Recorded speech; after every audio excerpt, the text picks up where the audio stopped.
You know, there are American heroes who don't like this idea. Neil Armstrong, Gene Cernan have both testified against commercial spaceflight and the way that you're developing it, and I wonder what you think of that. I was very sad to see that, because those guys are,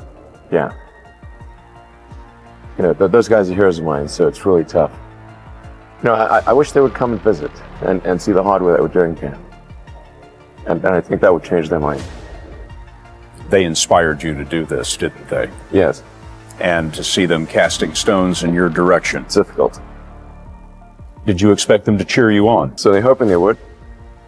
What are you trying to prove to them? What I'm trying to do is to make a significant difference in spaceflight and help make spaceflight accessible to almost anyone. One of the most difficult choices I have ever faced in life was in 2008. I think I had maybe $30 million left, or $30 or $40 million left in 2008. And I had two choices. I could put it all into one company, and then the other company would definitely die, or split it between the two companies. But if I split it between the two companies, then both might die. When you put your blood, sweat, and tears into creating something, or building something, it's like a child. And so it's like, which one am I going to let one starve to death? I couldn't bring myself to do it, so I split the money between the two. Fortunately, thank goodness, they both came through. What was your biggest failure, and how did that change you? Well, there's a ton of failures along the way, that's for sure.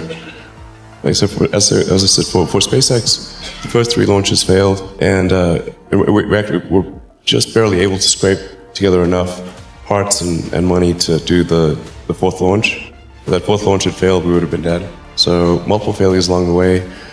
I tried very hard to get the right expertise in for SpaceX.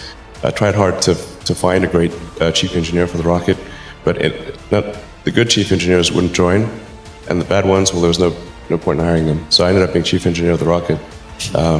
So if I could have found somebody better, then we would have maybe had less than 3 failures. That 3rd failure in a row, did you think, I need to pack this in? Never. Why not? I don't ever give up. So many people tried to talk me out of starting a rocket company. It was crazy. One good friend of mine collected a whole series of videos of rockets blowing up and made me watch those. He just didn't want me to lose all my money. We're doing these things that seem unlikely to succeed, and we've been fortunate, and at least thus far they have succeeded. Now is the time to take risk. You don't have kids. As you get older, your obligations increase. And once you have a family, you start taking risk not just for yourself, but for your family as well. It gets much harder to do things that might not work out. So now is the time to do that before you have those obligations. So I would encourage you to take risks now. Do something bold.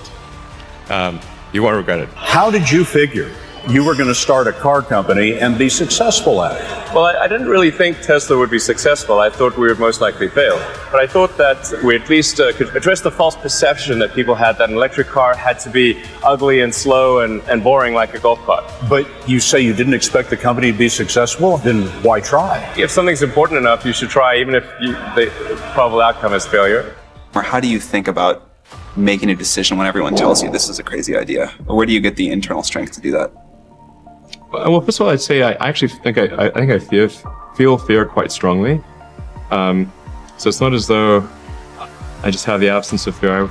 I feel it quite strongly. But there are just times when something is important enough, that you believe in it enough, that you do it in spite of the fear. I think about what technology solution is necessary in order to achieve the particular goal, and then try to make as much progress in that direction as possible. I think being a multi-planet species and being out there among the stars is important for the long-term survival of humanity, and that's one reason. But then the part that I find personally most motivating is that it creates a sense of adventure, and it makes people excited about the future.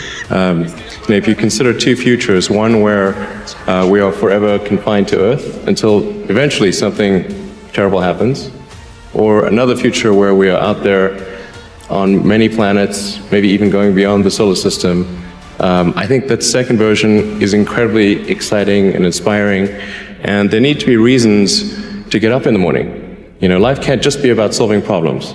Otherwise, what's the point? There's got to be things that people find inspiring and make life worth living. When my brother and I were starting our first company, instead of getting an apartment, we just rented a small office and we slept on the couch. And we showered at the YMCA, and we're so hot up we had one computer, so the website was up during the day, and I was coding at night, 7 days a week, all the time.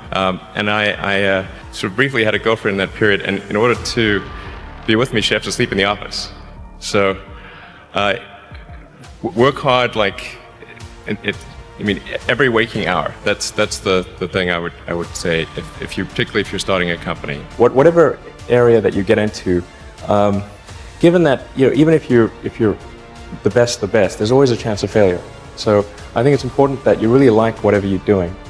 If you don't like it, life is too short.